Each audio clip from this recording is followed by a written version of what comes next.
নমস্কার বন্ধুরা, our village cooking and ব্লগে তোমাদের স্বাগত জানাই। আজ তৈরি করব কাঁঠালের পিঠা। প্রথমে কাঁঠালের কোয়া ছাড়িয়ে চটকে কাঁঠালের গোলা তৈরি করে নিলাম।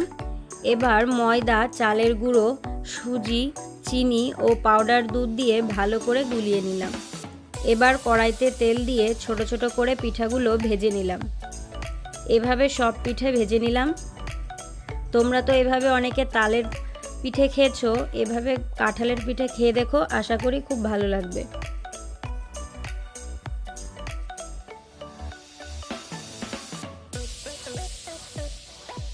এবার মালপোয়া পিঠার মতো কয়েকটা পিঠা তৈরি করে নিলাম। আশা করি ভিডিওটা ভালো লেগেছে। যদি ভালো লাগে তাহলে our village cooking and blog চ্যানেলটা সাবস্ক্রাইব করে আমাদের পাশে থাকবে।